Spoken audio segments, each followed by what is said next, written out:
Seeing as the year's nearly up and I've played a fair share of games this year, I figured I'd do my own little top 10 of the year, so I'll get straight onto it because I don't like when people spend forever on intros, so here we go. Borderlands 2 was one of the most highly anticipated games of this year for me. Spent a lot of time on Borderlands 1, played a few different playthroughs with different people. Didn't really think much of the single player, but in multiplayer it was real good fun. Borderlands 2 was pretty good. I mean, there's plenty of improvements over the first game, but to me it dragged its heels a bit and was prolonging itself a bit too long, and in some cases it wasn't as much fun, some of the missions, but still pretty damn good and definitely worth jumping into. You don't necessarily have to play the first game, I wouldn't say you had to, but it's worth checking out. Just don't feel too pressured to do all the side quests, because it'll take you over 50 hours, and by the end of all that, as much as I love doing side quests usually, I'd finished them all before playing the final boss, and I was sick of the game by then, so just a little warning. But other than that, it's a great game. It has loads of nice little improvements on the first one, and definitely worth your time. Theatre Rhythm Final Fantasy was kind of like a dream come true for me, really, because I love my rhythm games and I love Final Fantasy, so it was a dream game, really, for me. And it finally got me to use my 3DS a little bit more, which is pretty good. And it's still getting me to as well because of the Street Pass features. Because you can pass dark notes to other people and go back and explore, and there's a whole load of different unlockable stuff, like things and characters to level up, and DLC music if that's your bag. I haven't bothered with any of that myself because I was going to wait until there's some kind of sale. Not that there's ever going to be a sale on a Nintendo console and download stuff, but anyway. But you know, it's a great game. I think it's a little underrated, and it's coming to the iOS now as well, so if you haven't got a 3DS and you have an iPhone or an iPad, I really suggest you pick this game up. If you have a 3DS, get the 3DS version over the iPhone version, because from what I hear, you have to pay per song. There's no songs with it, and it's going to cost you a whole lot of money to get the same amount of content that you do on the 3DS version. So just a warning, I wouldn't worry about the 3D so much, but if you're into rhythm games, and Final Fantasy's you don't need to be into Final Fantasy to enjoy this game. It'll help, but yeah, fan service. Buy it! If you asked me before this game came out, probably wouldn't have imagined it being on any of my top anything lists. I do enjoy a good visual novel, but it's not just because it's a visual novel why Katawa Shoujo has appeared on this list. It's a great story, and you need a good story if you're going to have a visual novel anyway, but the way that you can explore different routes and see and how all these girls cope with different disabilities as well as your own, it's quite a touching story, if I'm being completely honest. Obviously it has its drawbacks. If you're not into or if you don't want to deal with all of these 18 rated scenes and whatnot, you can turn them off, but it's a great game, and I think the fact that it's a visual novel kind of hinders it a bit. I think a lot of people are put off by it, won't play it just because of that reason alone. So if you don't mind a good read, because it really is just a book with pictures, then give it a go. It's free, why not? Here's another visual novel, Analog: A Hate Story. I wasn't even aware it existed until a friend told me about it. It's the kind of spiritual successor to a game that's available for free if you want to look for it. It's called Digital: A Love Story, so you can kind of see the relation with the name.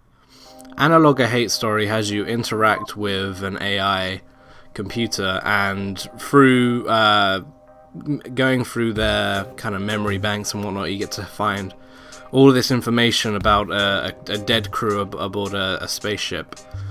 And this crew is very much kind of traditional Korean, it's very kind of old age, and it's very weird. The premise is strange as hell, but it's such a good game. It surprised me, because at the very beginning, as much as I love Digital: A Love Story, Analog: A Hate Story starts off a bit slow, and I was kind of I don't know who any of these characters are, and all of the names are in Korean, so I don't really know what's going on, because I can't keep track of everybody. But as you go along and as you progress, the story kind of fleshes itself out more and more, and the ending, like, it blew me away when you find out like all of the plot twists and the secrets. And if again, like Katawa showed you, if you like a good read, Analog of Hate Story is worth your time. You can get it on Steam. Wait for a Steam sale, it'll probably be in one of those. You've probably done a good job if you've managed to avoid hearing about Fez in the last year or two. Another one of those kind of rumoured games which was like, oh, it's not going to come out, we've seen screenshots but there's no way it's in development, it's just all like kind of built up and made it look like there's a game, but it's actually just a few screens and the guy just can't work on it. And eventually, finally, it came out, and it's such a good game. First of all, it's a platformer, so you have to kind of be aware that there's kind of platformy elements if you're not into that. But it's so clever. The fact that everything is 2D yet it's 3D, and there's all sorts of kind of angles that you have to take into account, so like things can start working if you look at a different viewpoint, and it's real fun. It's definitely awards you for exploring, and it's worth your time to explore in it as well. And if you like a bit of fun, start taking notes about the alphabet as well, because the game has its own alphabet, so you can start deciphering things. And yeah, really cool. And yeah, go get it. It's on the Xbox Live Arcade. Asura's Wrath was an interesting game. I got to know about it because CyberConnect 2 worked on it, who also did a lot of the Naruto games on the 360 and PS3. And by a lot, I mean like the good ones. So like, from the get-go, we kind of knew it was like, okay, it's going to be cel-shaded and there'll be quick-time events, but like, disclaimer, if you've never played a CyberConnect 2 game, don't rule it out because it uses quick-time events, because they are so good in the most case anyway with their games. But Asura's Wrath, what sold me was the old trailer, which had the old classical music going, and Asura fighting with the, I forget his name now, but the big kind of bearded guy with muscles and his gigantic sword, and they start fighting on the moon, and yeah, all sorts of crazy stuff happens in the trailer, all sorts of crazy stuff happens in the actual game. I mean, there was even Street Fighter downloadable content where you could fight against Ryu, so such a good game. The fighting, like, the mechanics might not be in up your alley because it's kind of a bit of a button masher, but if you can get this game cheap, get it, and if you like button mashers, just buy it now because it's real good. Dust and Elysian Tale was a strange one as well. I learned about it very late in the development. I think it was about a week before the game came out. And what kind of got my interest was two things. The fact that it was an anime style, and it really does look superb. Very much looks like it's just pulled straight out of an anime. And the other one was the fact that it's got all sorts of RPG elements, so there's all sorts of stats and stat building and equipment and all sorts of that stuff going on, so really appealed to me. The game doesn't disappoint as well. I actually managed to 100% the game, so I've collected everything, and my stats show 100 and God knows what percent, because it goes over like a lot of games like to do. But really enjoyed my time with it. It's quite short. I think I got everything in the game at about 13 hours, so I think a straight playthrough would probably take you about 6. But yeah, definitely worth your money. Have a look at the Xbox Arcade and pick it up sometime. Pokemon White version 2 was a strange one. Hearing that Pokemon actually had a full sequel, and I don't mean, oh okay, so Crystal came after Gold, or we're talking like from Ruby to Diamond or anything. The fact that there was actually a numbered sequel coming out to Pokemon White and Black, which to me actually had a story and a decent one, was kind of surprising, but really exciting. And the fact when it came out and it didn't disappoint either was just as good. It's not just the story, but like the fact that you have the kind of the world's changed up, the bad guys are a bit different. I mean, they're not completely different because of story reasons, but You know, they're a bit different. There's the World Tournament, which is like fantastic because now I can go and kick Giovanni's ass in a 5th generation game, which is pretty cool. And all sorts of stuff. There's so much in this game. It's real fan servicey, like nostalgia overload really for me. But I think Pokemon White and White 2 are definitely the places to go if you're starting Pokemon for the first time. The animations are slick. The game just looks so good. It's kind of surprising it didn't wind up on the 3DS, but I think that they're probably working on the 6th generation at this point for the 3DS, and this was just kind of quick, let's get this out, but let's also include a whole bunch of features that we'll probably tease for the 6th game. So, I mean, it might be a case of a bit of money making for Nintendo, as with most Pokemon games, but it's so good. Like, if you haven't played the Pokemon games in a while, grab White 1 and 2 and then go straight into this. Journey is pretty much the game I'm expecting to appear on the top of nearly everybody's lists. I'd heard about it before, kind of sat on it a bit. I was just kind of like, well, it's out, but I don't know if I should buy it, because I wasn't using my PS3 a lot at the time. But decided, I think it was just after I'd submitted a lot of my final work for university, where I sat down with a friend and played through the entire of Journey, just from start to finish in about 3 or so hours, and just walked away from it just thinking, my god, how can a game that is so simple just be so good? I mean, the game is gorgeous. It's the best looking game, I think, of this year, and that's saying something.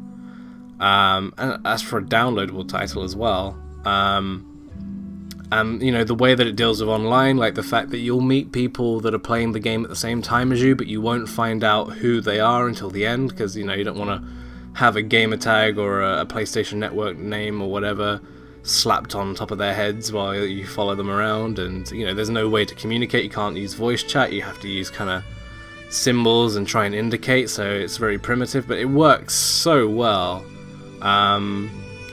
You're doing yourself a disservice, I think, if you have a PS3 and you don't have Journey. It's absolutely worth your time. Pick it up as soon as you can. It's really good, and if you don't have a PS3, I think at this point there's plenty of enough exclusives out there to warrant it for that reason alone, and that's the reason why I've got it. So definitely get your hands on Journey. And here it is. My number 1 pick is FIFA Soccer 2013. Couldn't hold myself back. I mean, I love 2012 so much. The passing is my favourite part of the game. I like, it's nothing better when you're having an attacker kind of move towards you and you're just passing it around the back. You just feel their frustration in their polygons. And yeah, scoring own goals is also pretty funny because it catches the opponent off guard and it also gets you a tactical centre kickoff, which not a lot of teams expect these days, which is kind of weird because the game's been around for a while. My actual number 1 is Virtue's Last Reward. Played it on the PS Vita myself, but you can get it on the 3DS as well, and it's the sequel to 999, or 9 Persons, 9 Hours, 9 Doors. You really need to play these games, so much. They're kind of basic, kind of visual novels on the surface as much as Phoenix Wright is, but there are also puzzles woven in between the stories, so it's never really a full visual novel. It's definitely a game. You can't just say, oh, it's a story. So much to do, and Virtue's Last Reward fixes so many of the problems that 999 had, and there wasn't many of them. I mean, that was my game of the year for last year, so this is going to say something. But Virtue's Last Reward it gives you all of the story paths that you can. You can skip through text that you've already read before, so you don't have to get bogged down. You can skip puzzles that you've completed before, so you don't have to keep playing through the same things. You can jump. The game literally gives you the flow chart that you can take, so all of the decisions and choices are apparent in terms of you can tell that there is a choice coming up, but you don't know how you get onto each path. So you can jump to nodes on this flowchart and literally complete every ending without having to skip through text or do the same puzzles all over again. There are a decent amount of puzzles in here, and I loved it so much. I finished it, absolutely got everything in it. Read all of the story, got the true ending, blew me away like the true ending of 999 did. And yeah, like, the best reason I have for owning a Vita right now is that this game exists on it.